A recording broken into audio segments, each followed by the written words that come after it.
पूर्णमदम् पूर्णात् पूर्णमुदच्यते पूर्णस्य पूर्णमादाय पूर्णमेवावशिष्यते। हे विश्व, आप पूर्ण हैं, ऐसे पूर्ण जिसमें से यदि पूर्ण निकल भी जाए तो भी शेष पूर्ण रहता है। फिर भी उसका प्रकाश ज्यों का त्यों रहता है। हे विष्णु, संसार नष्ट हो चुका है।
प्रणाम।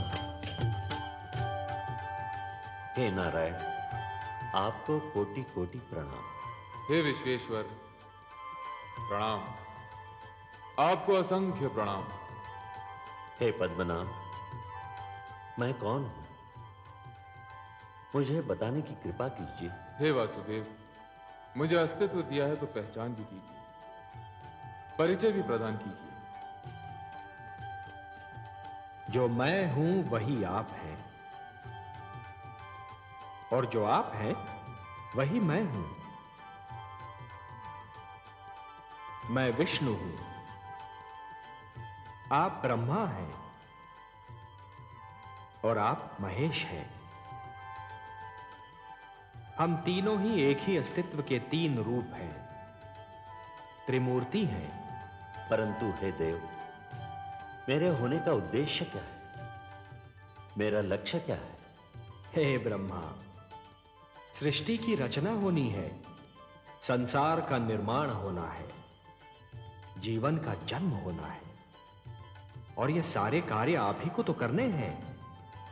आप विधाता हैं, सृष्टि में जन्म लेने वाले जीवन के जन्मदाता हैं। और हे परमेश्वर, मेरी रचना क्यों हुई है? हे महेश, हे शिव शंकर, निर्माण और विनाश, जन्म और मृत्यु एक क्रम है, एक चक्र है। जो बना है उसे समाप्त भी होना है, जिसने जन्म लिया है उसे मृत्यु भी आनी है। यह क्रम चलता रहेगा, यही प्रकृति का नियम है। आरंभ ब्रह्मा है, और हे महेश, आप अंत हैं, और आप दोनों के बीच मैं स्वयं विष्णु पालन करता हूं।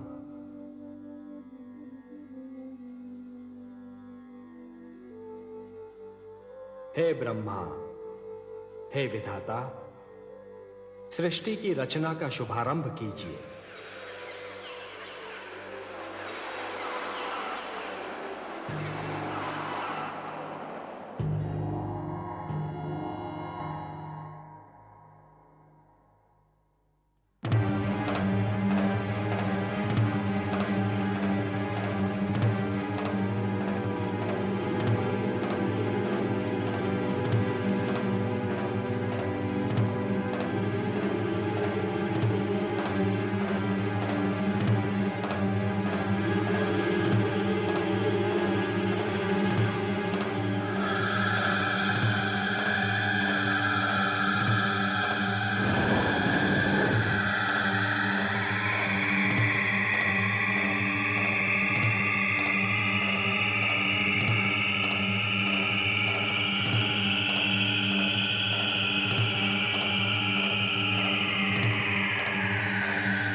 प्रणाम परमेश्वर, प्रणाम। हे नारायण, आपको कोटि कोटि प्रणाम। हे नाथ, हे सर्वशक्तिमान, आप तो अपने आप में ही संपूर्ण थे, फिर मेरी रचना करने की क्या आवश्यकता थी?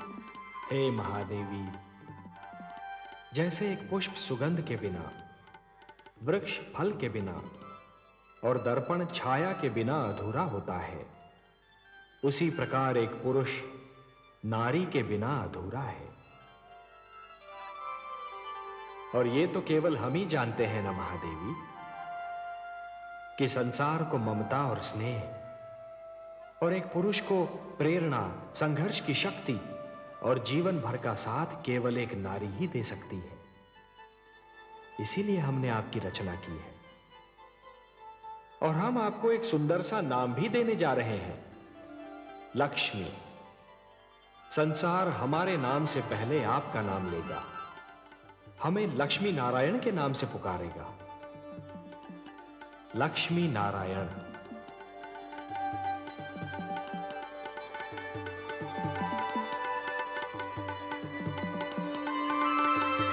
श्री विष्णु भगवान की अनुमति से ब्रह्मा ने सृष्टि के निर्माण का श्री गणेश किया। सबसे पहले अपनी भुजाओं से उन्होंने 4 मनु पैदा किए।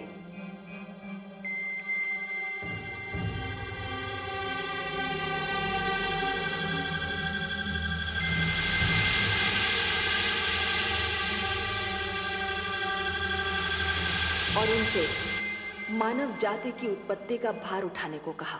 परंतु शिशु रूप में जन्मे इन संकादिक ऋषियों सनत, सनातन, सनंदन और सनत कुमार में इच्छा का अभाव था।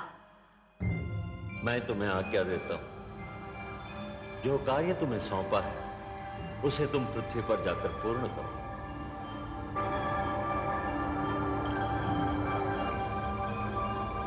तो मैं तुम्हें शाप देता हूं, जाओ, निकल जाओ यहां से।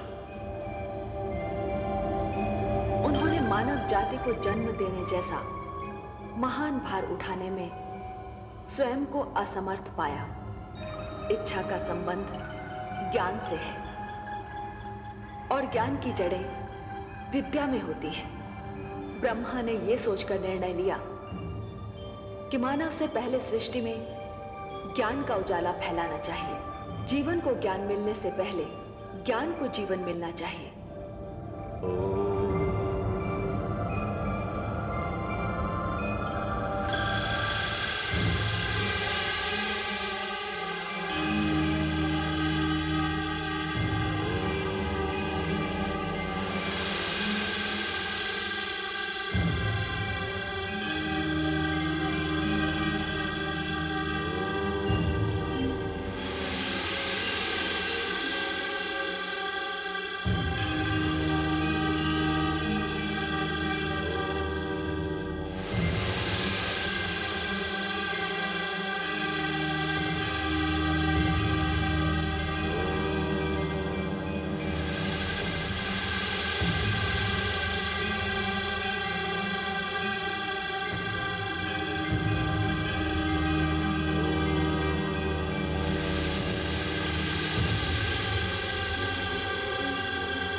उन्होंने अपने शरीर से 7 आचार्यों को जन्म दिया और उनसे कहा, हे आचार्य जनों,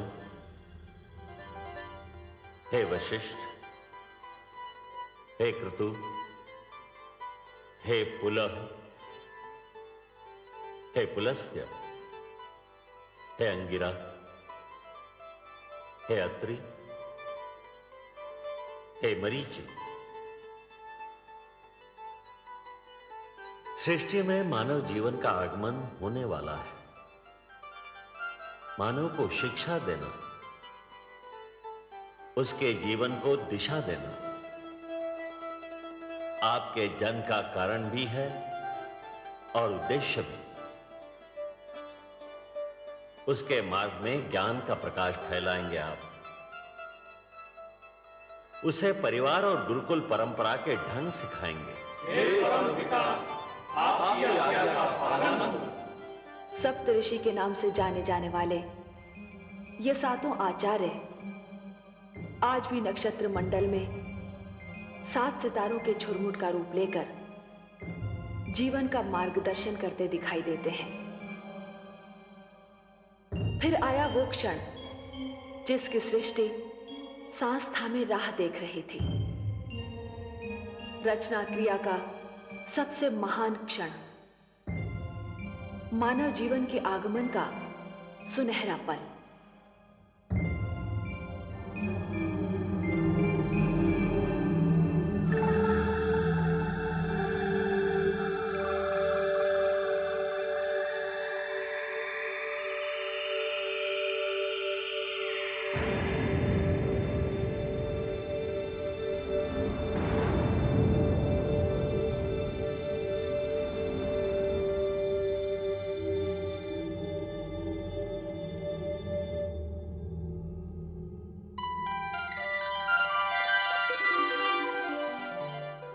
प्रणाम प्रभु।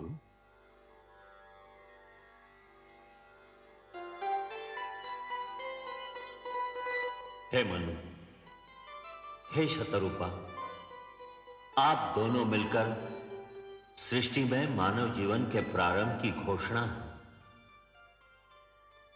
जीवन रचना की शक्ति अब मैं आप दोनों को प्रदान करता हूं। मनु, आप पुरुष हैं, शतरूपा आप स्त्री। आप दोनों मिलकर मानव जाति का आधार बनेंगे, परिवार बनाएंगे, समाज बनाएंगे। आप दोनों शरीर तो दो हैं, पर प्राण एक होंगे, एक दूसरे का साथ देंगे, एक दूसरे के सुख दुख बांटेंगे। जो आज्ञा प्रभु। आप दोनों के कई रूप होंगे। मनु, आप पति, पिता, पुत्र के रूप धारण करते रहेंगे, और शतरूपा आप पत्नी, माता और पुत्री के रूप में ढलती रहेंगी। आपको मैं स्नेह, ममता, दया और करुणा की भावनाएं देता हूं।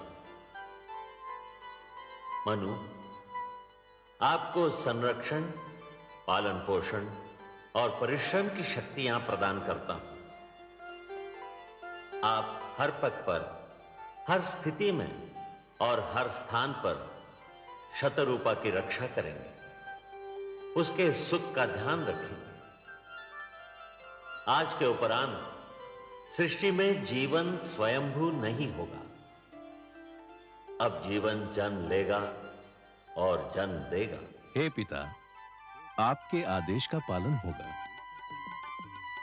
मैं अपने धर्म का पालन करूंगी प्रभु।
कहाँ चले गए थे आप?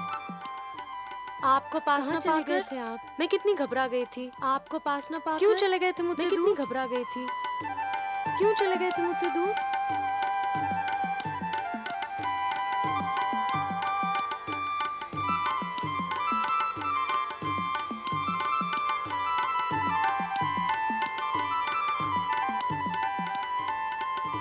ऐसे क्या देख रहे हैं आप? देख नहीं रहा हूँ देवी। ऐसे क्या सोच देख रहे रहा हैं हूँ। आप?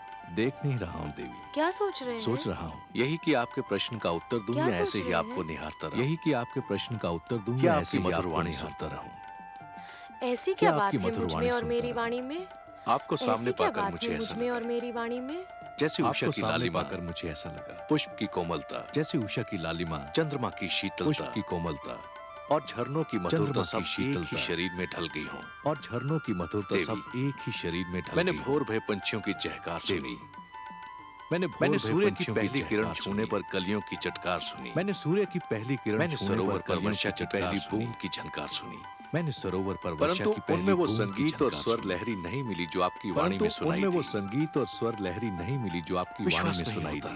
कि ये सब क्यों हो रहा है, विश्वास कैसे नहीं हो रहा होता है, कि ये सब क्यों हो रहा है, कहीं ये कोई कैसे सपना हो तो रहा नहीं है, या स्वयं आप भी कहीं कोई ये सपना तो नहीं। तो नहीं, या स्वयं आप भी कोई सपना तो तो मुझे नहीं। छूकर देखिए।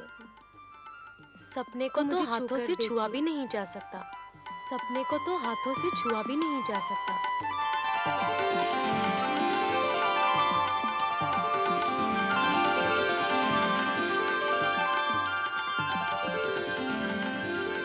अब पता चला कि मैं सपना हूँ या सत्य। अब पता आप चला सत्य हैं देवी, कि मैं सपना हूँ या सत्य। सृष्टि का सबसे सुंदर आप सत्य सत्य हैं देवी, सृष्टि का सबसे ब्रह्मा सुंदर ने मुझे सत्य। आपके विषय में बहुत सारी बातें बताई थी, ब्रह्मा ने मुझे आपके विषय में बहुत परंतु सारी एक बात बातें नहीं बताई थी परंतु एक बात नहीं जो बताई मैंने थी, अब जान ली है। कौन जो सी मैंने अब बात? जान ली है यही कि आप कौन मेरी सी बात? संगिनी नहीं, यही मेरी आवश्यकता भी हो। कि आप आपने मेरी अधूरी संगिनी बात नहीं, जानी स्वामी। मेरी क्यों? आवश्यकता भी हो। पूरी बात ये है बात जानी कि हम दोनों एक क्यों? दूसरे की आवश्यकता पूरी है। बात ये है कि हम दोनों एक दूसरे की आवश्यकता है।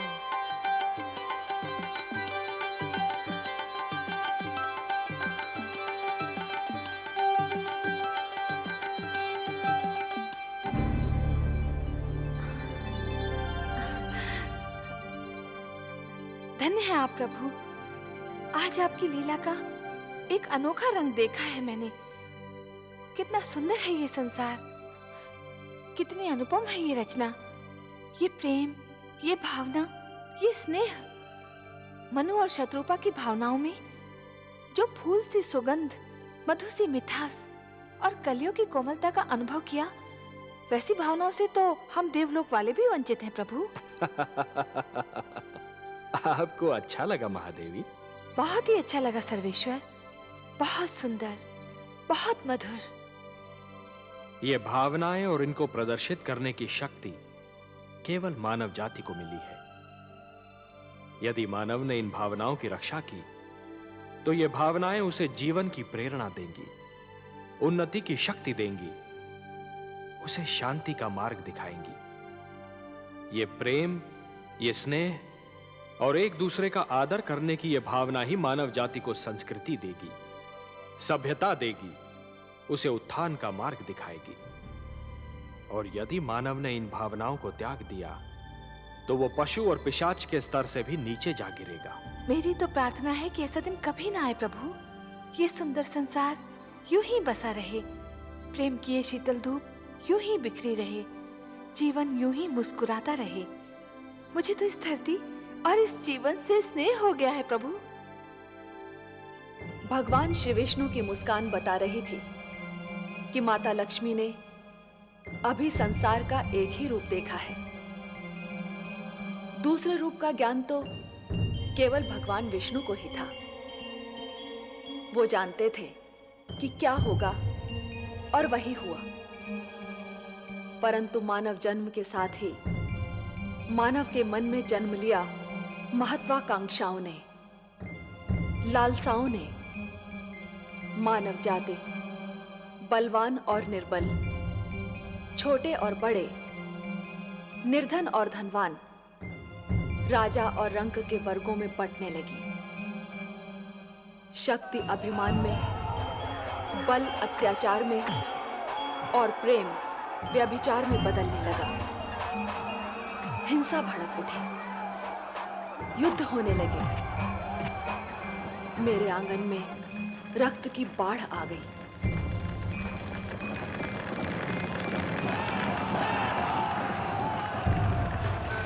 मैं घबरा गई।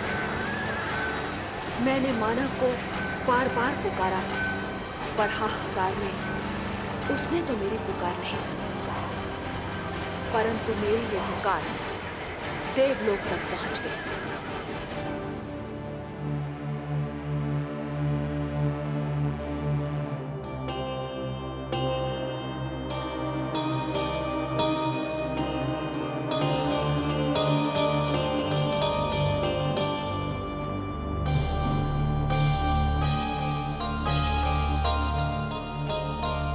क्या बात है महादेवी?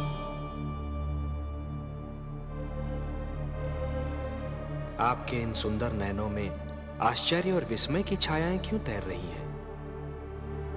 किस सोच ने आपके मन को घेर रखा है? कुछ नहीं विश्वेश्वर,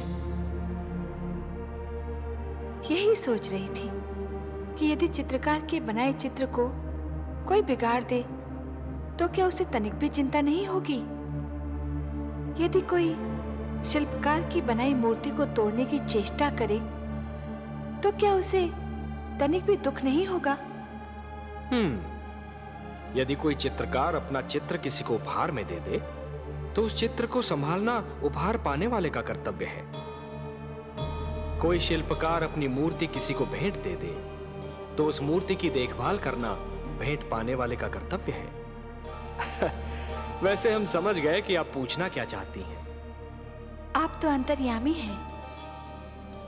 लगता है आप हमारी धरती पर घटने वाली घटनाओं से पीड़ित हो उठी हैं। हाँ पद्मनाभ, मैं बहुत दुखी हूँ। क्यों हो रहा है ये सब? क्यों मचा है ये हाहाकार? प्रेम बनाया था तो घृणा क्यों बनाई? जो हो रहा है हो सकता है वो वही हो जो स्वयं विधाता ने लिखा हो। और अपना लिखा तो स्वयं विधाता भी नहीं मिटा सकते ना। हे महादेवी, हो सकता है कि ये मानव की परीक्षा हो, उसके कर्मों की परीक्षा हो। पर ऐसा संसार और ऐसा मानव आपने बनाया ही क्यों नारायण, जो आपकी बनाई धरती पर अंधेरा फैला रहा है? तो आप क्या चाहती थी कि हम केवल दिन बनाते और रात्रि न बनाते? फिर मानव को अंधेरे उजाले का अंतर कैसे जान पड़ता? विष न होता तो अमृत की महत्ता कैसे जानी जाती? पुष्प के साथ कांटे न होते तो पुष्प के सौंदर्य को कौन जान सकता? पतझड़ न आती तो वसंत ऋतु इतनी सुहानी कैसे लगती? हमने मानव को बनाया है देवी। मानव इतिहास को बनाने का कार्य हमने अपने हाथों में नहीं रखा, वो तो उसी पर छोड़ दिया है। अभी तो उसे अपनी शक्ति का आभास हुआ है। इसी से उसे न्याय अन्याय, सत्य असत्य, धर्म अधर्म और पाप और पुण्य की जानकारी भी होगी। हमने बुद्धि दी है मानव को, विवेक दिया है उसे। और यदि मानव ने विवेक से कार्य नहीं किया तो? यदि धरती पर रात्रि इसी प्रकार दिन को निगलती रही तो? अंधकार प्रकाश को डसता रहा तो? तब क्या करेंगे आप? चिंता मत कीजिए देवी।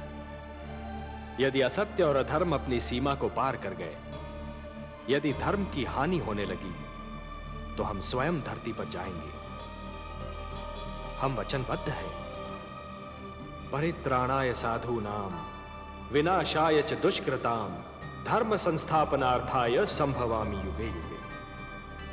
अपनी लीला तो आप ही स्वयं जानते हैं पद्मनाभ।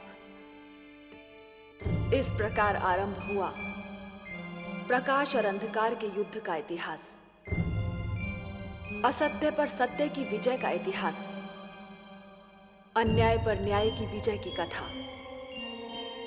और इस कथा का पहला अध्याय था मनु और शत्रुपा का पुत्र महाराज उत्तानपाद, जो दिग्विजय करके अपनी राजधानी लौट रहा है।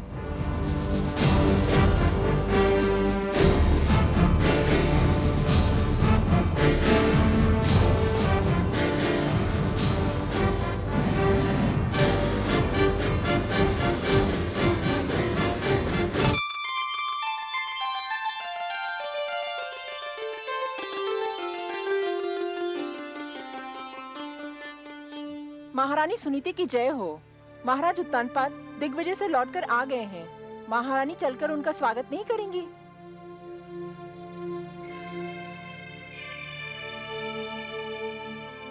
मैं वहां जाकर क्या करूंगी? उनका स्वागत करने के लिए तो पहली सी वहाँ कोई उपस्थित है।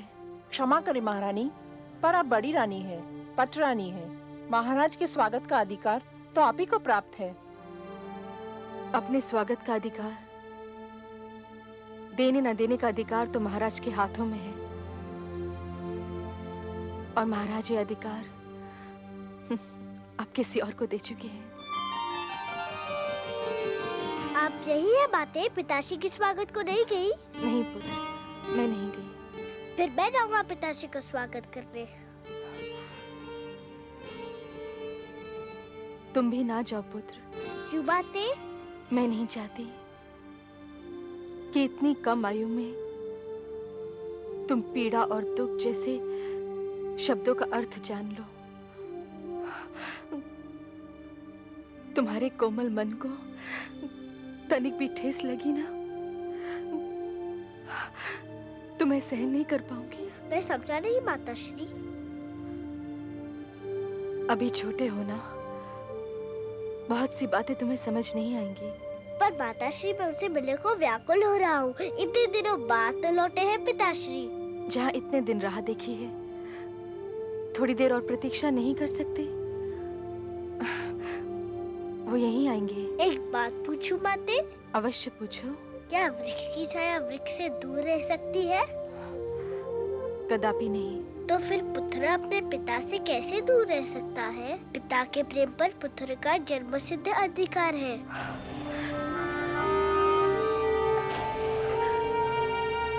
सारा झगड़ा ही तो अधिकारों का है पुत्र ध्रुव।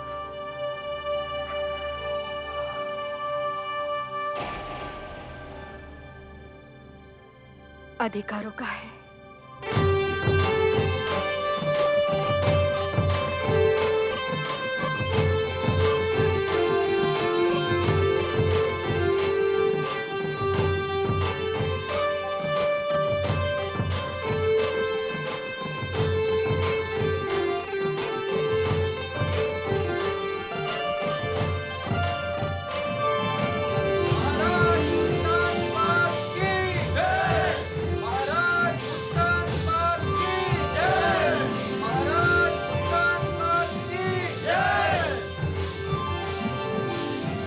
महारानी,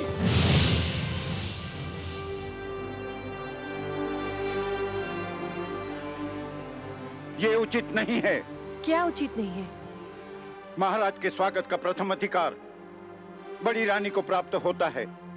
किंतु ये अधिकार महाराज ने बड़ी रानी से लेकर हमें दे दिया है। क्या अंतर पड़ता है गुरुदेव? दोनों ही हमारी रानियां हैं और दोनों में से कोई भी हमारा स्वागत कर सकती है। राजा प्रजा का आदर्श होता है महाराज। राजा जो कार्य करता है, प्रजा उसी का अनुकरण करती है। राजा मार्गदर्शक होता है, समाज उसके पीछे चलता है। उचित अनुचित की परिभाषा भी राजा ही बनाता है। यथा राजा तथा प्रजा। आज जो कार्य हो रहा है, उससे समाज के बड़ों के आदर की परंपरा संकट में आ सकती है। और जब छोटे बड़ों का सम्मान करना छोड़ देंगे, तो समाज में उथल पुथल मच जाएगी। और जब समाज में उथल पुथल हो, तो राज्य की स्थिरता डगमगा जाती है। यदि महाराज परंपराओं को तोड़ना चाहते हैं, तो आपको क्या आपत्ति है गुरुदेव? परंपराएं हमारे आदरणीय पूर्वजों ने बनाई हैं। उन्हें तोड़ने का किसी को अधिकार नहीं है। तो फिर महाराज का क्या निर्णय है?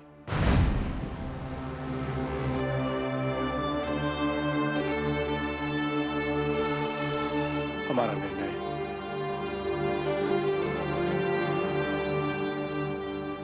निर्णय ये है कि महारानी सरुचि ही हमारा स्वागत करेंगी। यदि आपका ये निर्णय है, तो फिर किसी का भी उपदेश मुझे रोक नहीं सकता। पति का आदेश मानना ही पत्नी का धर्म है, और ये धर्म मैं निभाकर ही रहूंगी।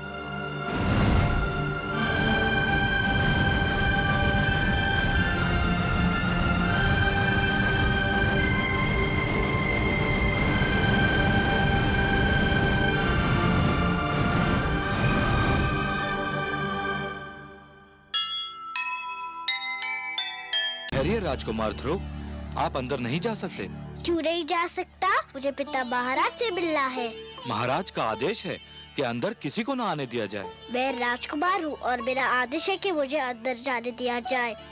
सूर्य के प्रकाश को धरती पर पहुँचने से कोई नहीं रोक सकता। पिता और पुत्र के बीच में कोई नहीं आ सकता। हम महाराज के आदेश की अनदेखी नहीं कर सकते। और राजकुमार के आदेश की अनदेखी कर सकते हो? यदि हमने आपको जाने दिया तो महाराज हमें दंड देंगे। अगर तुमने मुझे रोका तो मैं तुम्हें दंड दूंगा। महाराज के डर से तुमको मैं बचाऊंगा, परंतु मेरे डर से तुमको कोई नहीं बचा सकता। पिताश्री, पिताश्री, पिताश्री।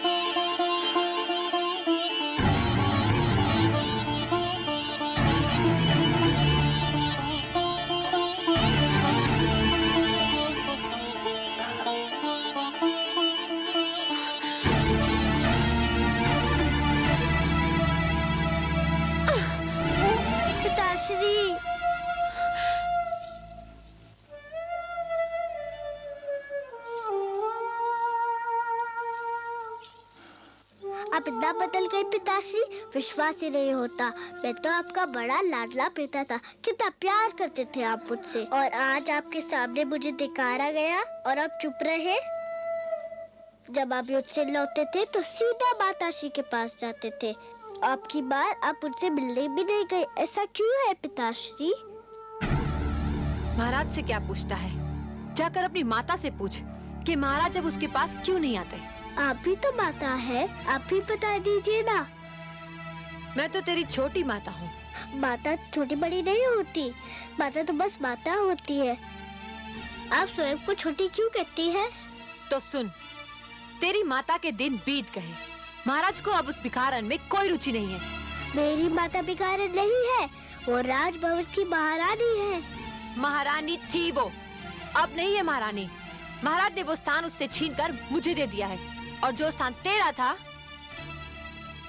वो अब मेरे पुत्र उत्तम का है, समझा? उत्तम मेरा छोटा भाई है, उसे जितना भी मिले मुझे उतना ही हर्ष होगा। मैं और कुछ नहीं चाहता, बस पिताश्री का प्यार चाहता हूँ और उसकी गोद में बैठना चाहता हूँ। गोद में बैठने की इतनी इच्छा थी तो तुझे मेरी कोख से जन्म लेना चाहिए था। पर इसमें तो मेरा कोई दोष नहीं माते। दोष तेरा नहीं, तेरी माता का है। पिताश्री, महाराज तेरी कोई सहायता नहीं कर सकते। अब तो भगवान ही तुझे महाराज की गोद में बिठा सकते हैं। जाकर भगवान विष्णु की तपस्या कर और उनसे प्रार्थना कर कि अगले जन्म में तुझे मेरी कोख से जन्म दे और महाराज के गोद में बैठने के योग्य बनाए।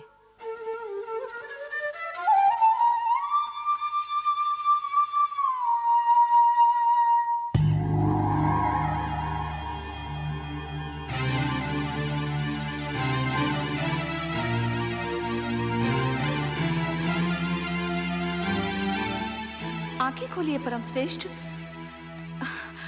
देखिए कितना अन्याय हो रहा है। सुरुचि ने कितनी निर्ममता से उस नन्हे से बालक का हृदय तोड़ दिया।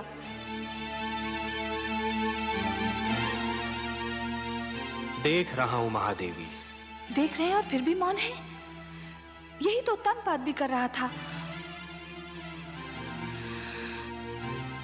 मैं तो देवलोक की हूं, मुझ में ये साधारण मानवीय भावनाएं नहीं होनी चाहिए थी, किंतु ध्रुव के साथ हो रहे दुर्व्यवहार को देखकर मेरा भी मन भर आया है। आपका मन इसलिए भर आया है देवी कि आप स्वरूप में नारी हैं और हर नारी में एक माता छिपी होती है। दया, करुणा और ममता नारी की विशेषताएं हैं। नारी तो सुरुचि भी है त्रिलोकीनाथ, किंतु विश्वास नहीं होता कि इतनी सुंदर नारी का मन इतना कठोर भी हो सकता है। हर वस्तु जो चमकती है वो कुंदन नहीं होती देवी। आवश्यक नहीं कि हर सुंदर स्त्री का मन भी कोमल हो। सुरुचि लालसा की मूर्ति है, परंतु ध्रुव के साथ जो कुछ हो रहा है उसमें सारा दोष सुरुचि का नहीं है। सबसे बड़े दोषी तो महाराज उत्तानपाद हैं। परिवार मानव समाज की सबसे छोटी परंतु सबसे महत्वपूर्ण इकाई है। हमने पृथ्वी पर रहने वालों के लिए कुछ नियम दिए हैं और उनके अनुसार एक पिता परिवार का स्वामी होता है। पुत्र को प्यार देना, उसका संरक्षण करना पिता का कर्तव्य है। परंतु महाराज उत्तानपाद सुरुचि की सुंदरता पर मोहित होकर अपने कर्तव्यों से मुख मोड़ रहे हैं देवी। एक पिता ब्रह्मा भी होता है और विष्णु भी। वो जन्म भी देता है और पुत्र का पालन पोषण भी करता है। उत्तानपाद ने ब्रह्मा का धर्म तो निभाया, परंतु हमारा धर्म नहीं निभा पाए। तो फिर अब क्या होगा नारायण? मानव स्वभाव में संघर्ष की शक्ति भरी है हमने। ध्रुव को भी हमने इसी शक्ति से संपन्न किया है देवी। किंतु हे सर्वश्रेष्ठ, ध्रुव तो अभी बहुत छोटा है, उसमें संघर्ष शक्ति हो भी तो वो उसका प्रयोग कैसे करेगा? देवी, संघर्ष का संबंध आयु से नहीं, इच्छा शक्ति और मन की लगन से होता है। भड़कती हुई ज्वाला पहले छोटी सी चिंगारी ही होती है। ध्रुव भी एक छोटी सी चिंगारी के समान है। यदि उसे भड़कती ज्वाला बनना है तो उसे स्वयं की शक्ति को पहचानना होगा। आप स्वामी हैं, विश्वेश्वर हैं। आप जो कहते हैं उसका भेद भी केवल आप ही जानते हैं।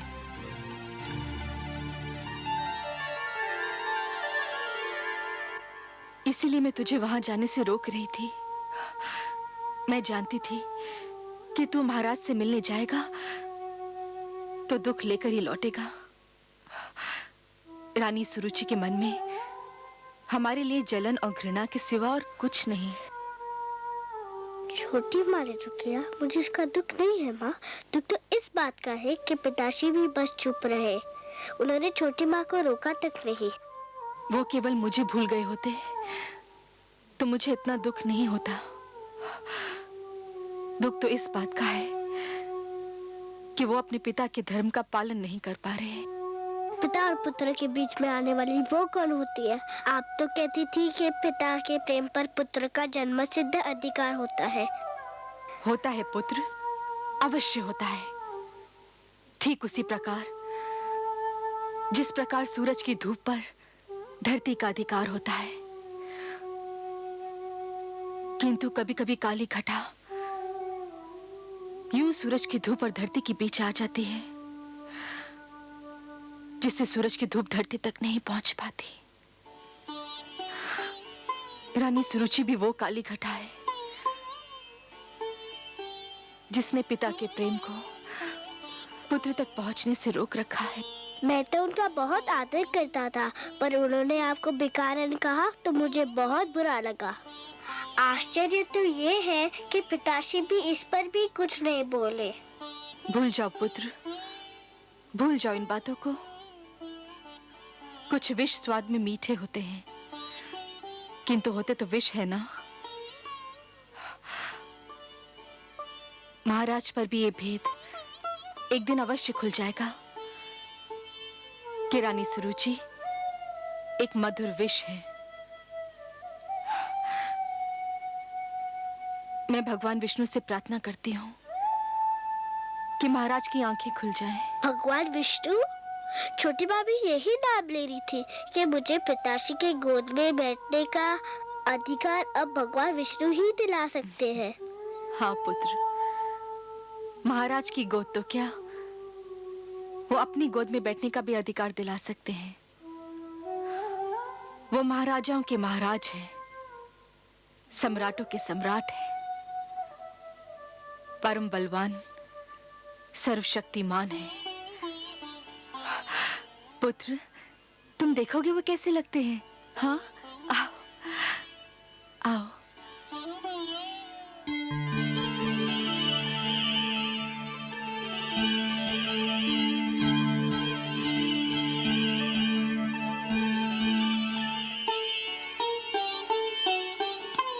प्रणाम करो बेटा। ये है हमारे विष्णु भगवान, लक्ष्मीपति नारायण, जिनकी मैं नित दिन पूजा करती हूँ। मैं भगवान विष्णु के पास जाऊँ कब आते? चले जाना पुत्र, अभी तुम छोटे हो। बड़े हो जाने के बाद अवश्य चले जाना उनके पास। वो सब ठीक कर देंगे। रात्रि हो गई है, चलो चल के सो जाते हैं। सब विष्णु भगवान पे छोड़ दो, वो सब ठीक कर देंगे। चलें? चलो।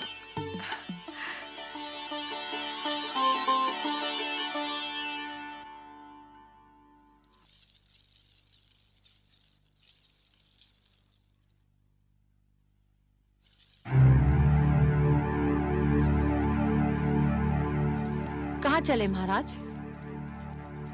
अभी तक हम महारानी सुनीति से नहीं मिले। वो हमारी राह देख रही होंगी। जानती थी मैं, जानती थी कि आपकी सारी बातें झूठी है। आपका प्यार भी एक दिखावा है। कौन सी बातें झूठी थी? यही कि सुरुचि, तुम्हारे पास आकर मैं सारे संसार को भूल जाता हूँ। सब झूठ। संसार तो क्या, आप एक नारी को नहीं भूल पाए। रह रहकर उसका प्रेम आपके मन को बांध लेता है। मुझसे तो बस 4 घड़ी का ही प्रेम है आपको। यह बात नहीं है सरुचि। तुम अच्छी तरह से जानती हो कि हम तुम्हें कितना प्रेम करते हैं। प्रेम ना करते होते तो महारानी सुनीति का अधिकार तुम्हें क्यों देते? परंतु इस राजमहल में कुछ तो अस्तित्व है उसका। और फिर ध्रुव के साथ भी। क्या हुआ ध्रुव के साथ? मैंने तो कुछ नहीं किया, बस उसे बता दिया कि अब उसका और उसकी माता का क्या स्थान है। और यह स्थान आपने मुझे और मेरे पुत्र को स्वयं अपनी इच्छा से और मन से दिया है। तो फिर क्या हुआ जो मैंने बता दिया? क्या मैंने झूठ बोला था?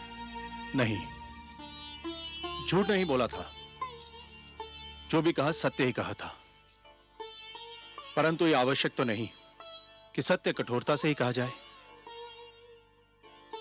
सत्य कोमल और सहज ढंग से भी बोला जा सकता है।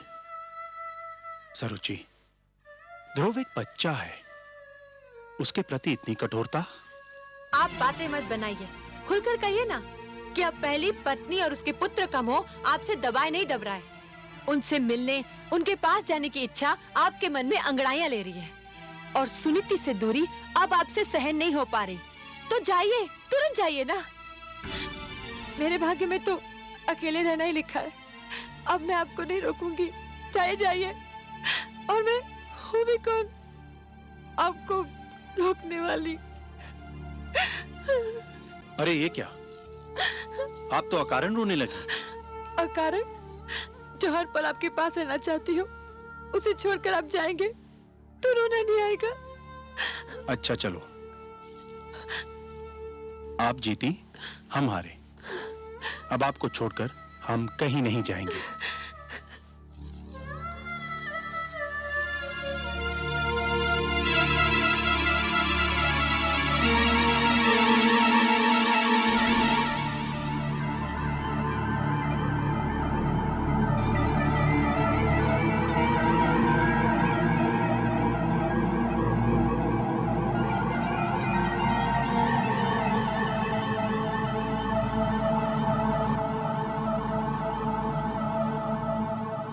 तेरी कोई सहायता नहीं कर सकते। अब तो भगवान ही तुझे महाराज की गोद में बिठा सकते हैं। जाकर भगवान विष्णु की तपस्या कर और उनसे प्रार्थना कर कि अगले जन्म में तुझे मेरी कोख से जन्म दे और महाराज की गोद में बैठने के योग्य बनाए।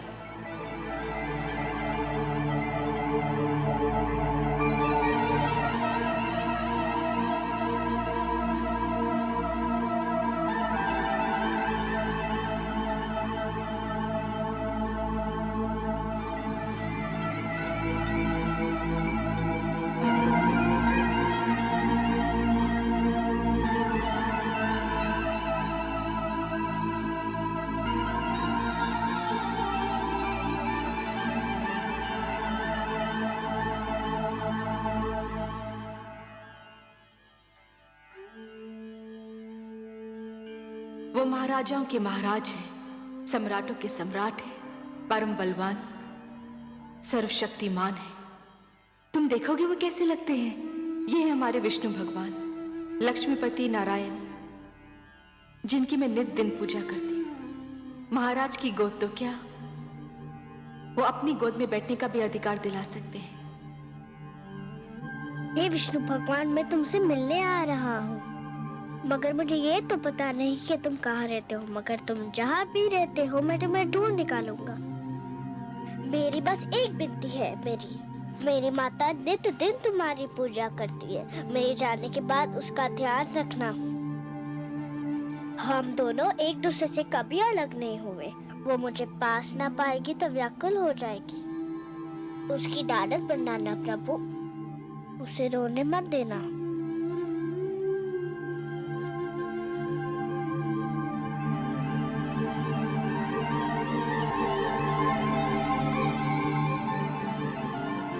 मैं तुम्हें सोता छोड़कर जा रहा हूँ, क्षमा कर देना मुझे। तुम जागती होती तो मुझे कभी ना जाने देती। पर देखो मुझे न पाकर व्याकुल मत होना। मैं भगवान विष्णु को ढूंढने जा रहा हूँ। वही तुम्हारा खोया हुआ स्थान दिलाएंगे और मुझे भी। मैंने भगवान विष्णु की मूर्ति से कह दिया है कि वो तुम्हारा ध्यान रखे। मुझे विदा दो माते, मुझे विदा दो।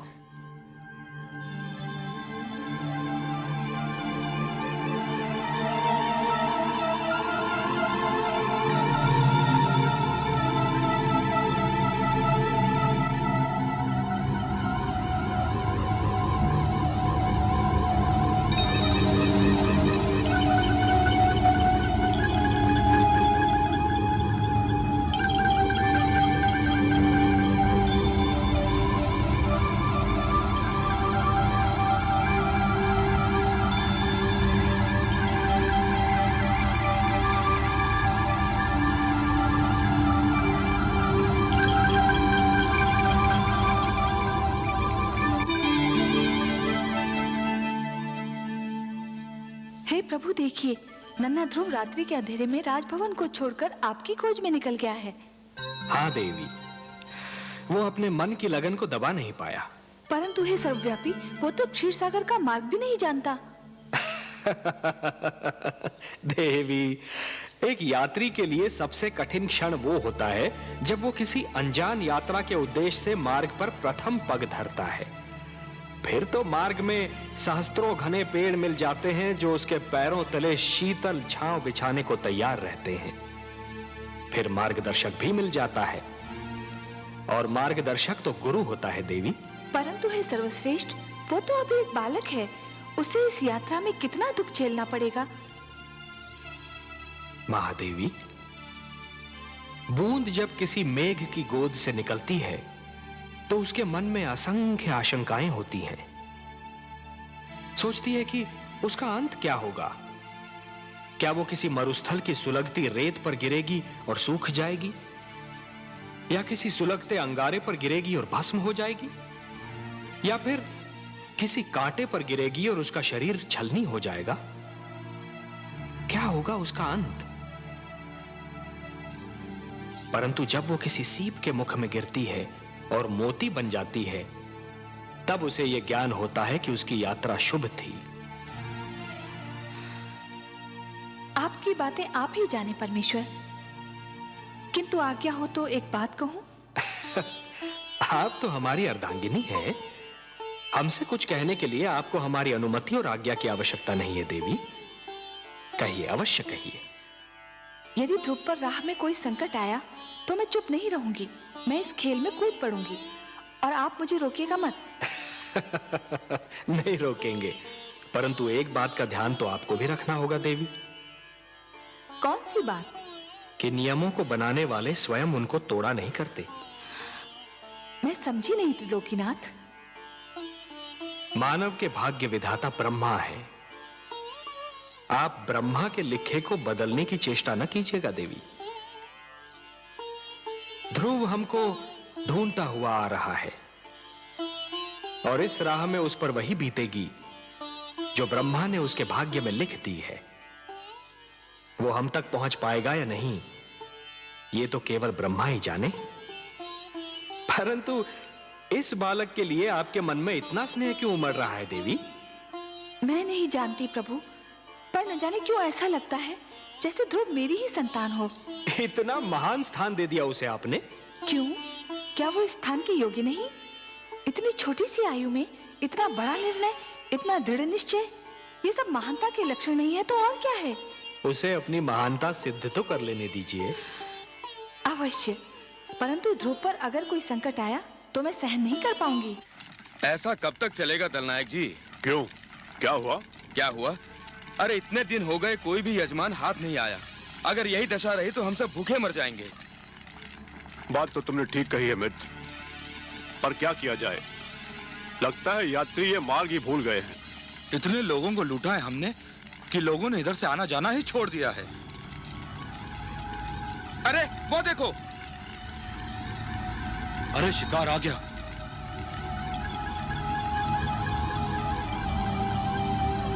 वन देवता ने सुन ली हमारी। कोई बालक है? कोई भी हो, लगता धनी है। सारा शरीर गहनों से ढका है। गहने छीनकर ठिकाने लगा देंगे। गहने छीनने तक तो ठीक है, पर इतने छोटे बालक को मारना। मती मारी गई है तुम्हारी। यदि कोई राजकुमार हुआ तो इसे छोड़ दिया तो जाकर राजा की सेना ले आएगा और हम सब चुन चुन कर मार दिए जाएंगे। चलो।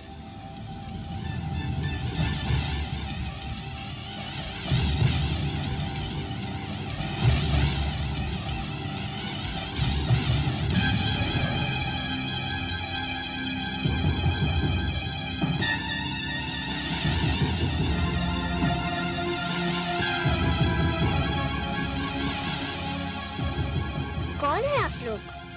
हम डाकू हैं। क्या चाहते हैं आप लोग? तुम्हारे आभूषण, अपने आभूषण उतार कर हमें दे दो। ले लीजिए, केवल मुझे एक बात बता दीजिए। क्या बात? मैं अपने सारे आभूषण आपको दे दूंगा। मुझे बस ये बता दीजिए कि भगवान विष्णु कहाँ रहते हैं। भगवान विष्णु? हाँ, मैं उनसे मिलना चाहता हूँ। आपको तो पता होगा कि वो कहाँ रहते हैं। हाँ, क्यों नहीं, क्यों नहीं। हम तुम्हें जरूर उनके पास ले चलेंगे, पर पहले अपने ये आभूषण हमें दे दो।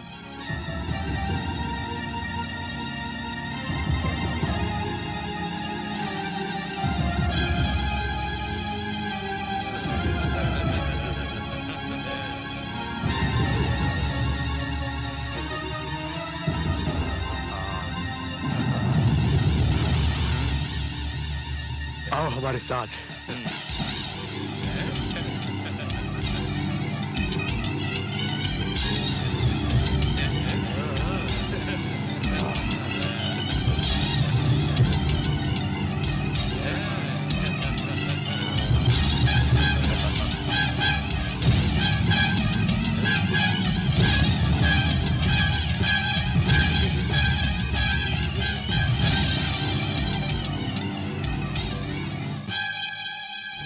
यहाँ से तुम सीधा विष्णु के पास पहुंच जाओगे।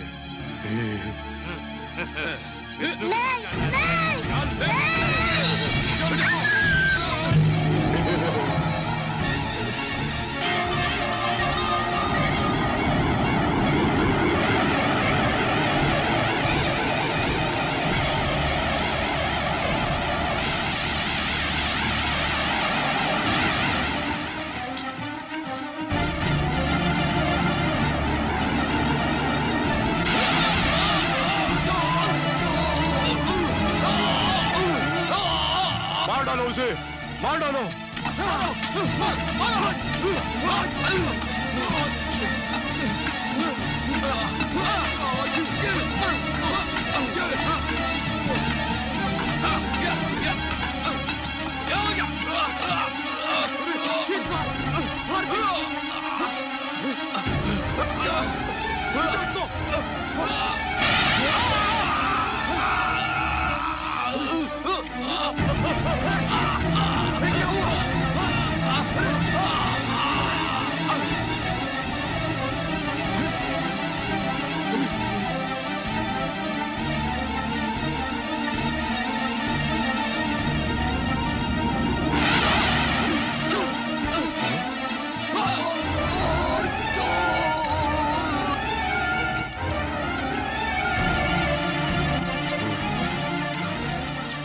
सांप को ढूंढो, उस बालक को भी ढूंढो।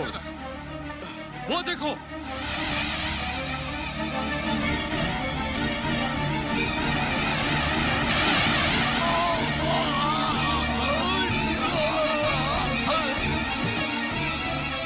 सबको ढूंढो, उस बालक को भी ढूंढो।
पुत्र,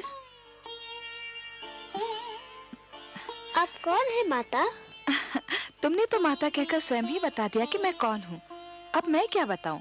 समझ लो तुम्हारी माता ही हूँ। इन लोगों को क्या हुआ? इनको इनके किए का दंड मिल गया। ये लुटेरे थे और तुम्हें मार डालना चाहते थे।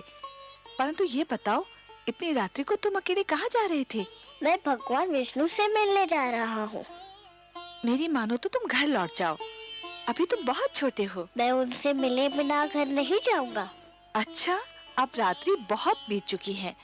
भोर होते ही ढूंढ लेना अपने भगवान विष्णु को। आपको पता है कि भगवान विष्णु कहाँ रहते हैं? मुझे उनसे मिलने का मार्ग बता दीजिए तो आपकी बहुत कृपा होगी। मेरे वश में होता तो मैं ले जाकर तुम्हें उनकी गोद में ही बिठाती, किंतु मैं विवश हूँ।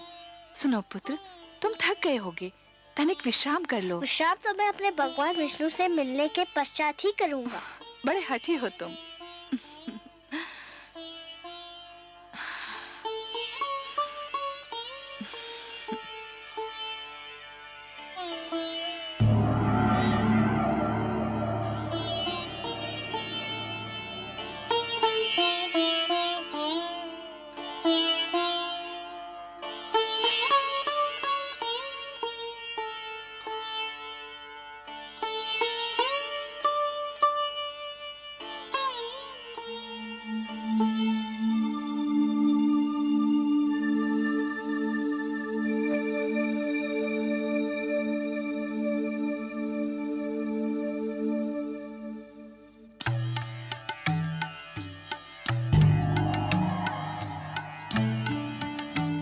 आइए महादेवी, आइए। आज तो आपने हमको भी अचरज में डाल दिया। अचरज में? और वो भी आपको मायापति? मेरी किस बात से आपको आश्चर्य हुआ? शीतल जल यदि दहकती अग्नि बन जाए, चंद्रमा ठंडी चांदनी के स्थान पर यदि तपती धूप छिटकाने लगे, पुष्प की कोमल पंखुड़ी यदि धारदार कटार बन जाए तो आश्चर्य नहीं होगा देवी। अपने पुजारियों पर धन की वर्षा करने वाली देवी को जब हमने ध्रुव के शत्रुओं पर विष की वर्षा करते देखा तो हमें भी कौतूहल हुआ। मैं क्या करती नारायण, मुझसे रहा नहीं गया। वो हत्यारे अगर ध्रुव के प्राण ले लेते तो मैं स्वयं को कभी क्षमा नहीं कर पाती। आप जानते हैं ना, वो हत्यारे ध्रुव के प्राण लेना चाहते थे। जानता हूं, भली भांति जानता हूं, और कुछ और भी जानता हूं। क्या? यही कि हो सकता है कि विधाता ने ध्रुव के भाग्य में यूं मरना लिखा ही न हो। उसके भाग्य में यह लिखा हो कि आप उसके प्राणों की रक्षा करेंगी और अपने ममतामयी हाथों से उसे थपकियां देकर सुलाएंगी, क्योंकि देवी होता तो वही है जो भाग्य में लिखा है। मैं नहीं जानती, लेकिन उस बालक को देखकर मेरे मन में ममता का सागर उमड़ने लगता है। नारायण, वो कितनी लगन से आपको ढूंढ रहा है। आप स्वयं जाकर उसे अपने दर्शन क्यों नहीं देते? हम विधाता के कार्यों में हस्तक्षेप नहीं कर सकते देवी, विधाता के कार्यों में हस्तक्षेप नहीं कर सकते। ध्रुव को वो सब मिलेगा जो उसके भाग्य में लिखा है। आपका लाडला अब जागने वाला होगा, धरती पर भोर होने वाली है। भोर होते देखकर मेरा मन कांप रहा है। क्यों देवी, किस कारण? भोर हुई और सुनीति ने अपने लाल को ना पाया तो उसकी क्या दशा होगी? वो तो दुख से पागल हो जाएगी।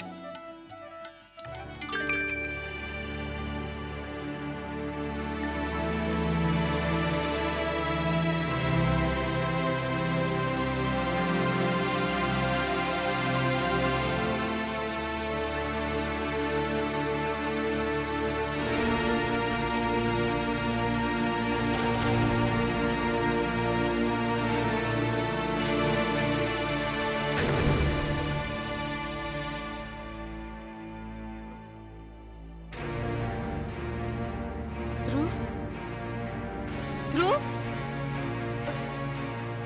पुत्र ध्रुव, ध्रुव, ध्रुव, कहाँ हो तुम? ध्रुव, दासी, दासी, तुमने मेरे पुत्र को कहीं देखा है? तुमने देखा है? तो आपके कक्ष के बाहर निकलते ही नहीं देखा। तो जाओ, जाओ जाके उसे लेकर आओ। मेरा हृदय व्याकुल हो जा रहा है। जाओ, जाओ।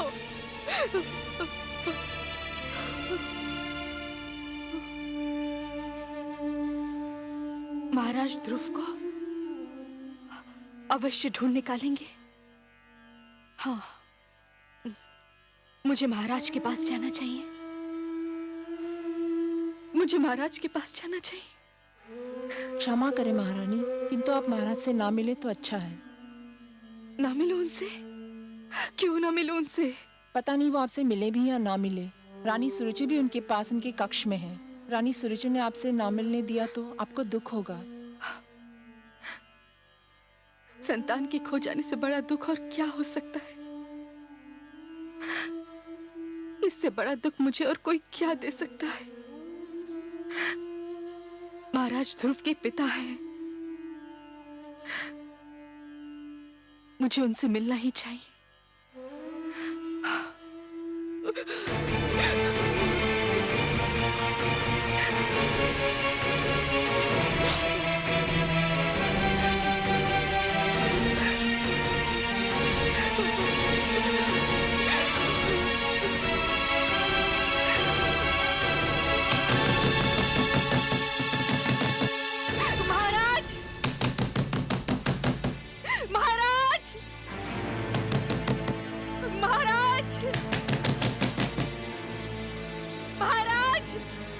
मैं देखती हूँ।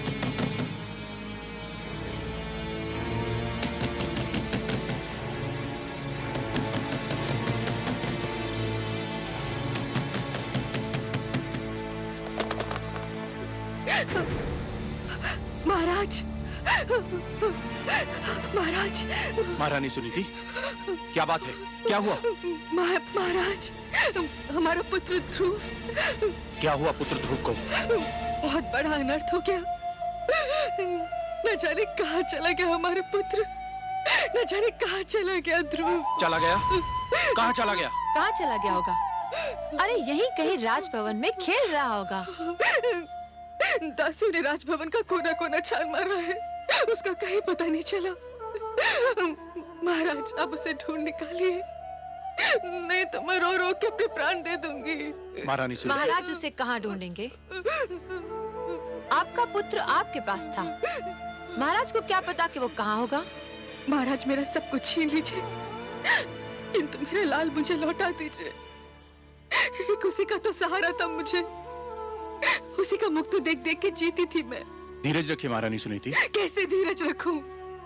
कैसे धीरज रखूं? उसने कहा था कि वो भगवान विष्णु से मिलना चाहता है। मैं समझी कि वो बचपने में कह रहा है। भगवान विष्णु से मिलने? हाँ, आपसे मिलने के पश्चात वो बहुत उदास हो गया था, न जाने कहाँ भटक रहा होगा वो। अगर वो मुझे नहीं मिला ना, तो मैं आपको कभी भी क्षमा नहीं करूंगी। मैं आपको कभी भी क्षमा नहीं करूंगी। मैं आपको कभी भी क्षमा नहीं करूंगी। महारानी सुनीति, महारानी सुनीति, महारानी सुनीति, महारानी सुनीति, महारानी सुनीति मूर्छित हो गई हैं। जल्दी से जल लेकर आइए। आपको दिखाने के लिए ढोंग कर रही है, ये सब आडंबर है।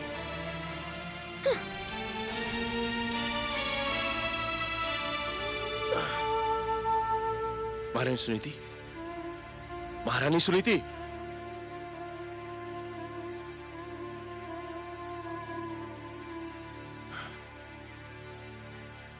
दासी जल्दी से जल लेकर आओ।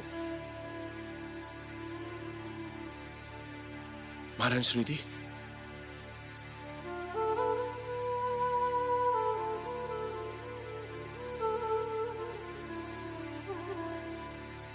महारानी सुनीति, महारानी सुनीति।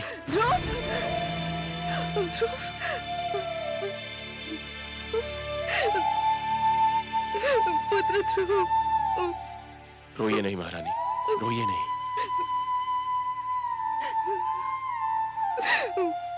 वो भगवान विष्णु से मिलने का हट कर रहा था। मुझे क्या पता था कि वो स्वयं ही चला जाएगा। घबराइए नहीं महारानी, वो चला भी गया है तो बहुत दूर तक नहीं गया होगा। आप अपने कक्ष में जाइए, मैं तुरंत ही अपने सैनिकों को ध्रुव को ढूंढने के लिए भेजता हूँ। सैनिकों को भेजोगे? स्वयं नहीं जाओगे अपने पुत्र को ढूंढने? पिताश्री आप? पर तुम कैसे जाओगे? जो स्वयं मोह की राहों में भटक रहा हो वो किसी को क्या ढूंढेगा?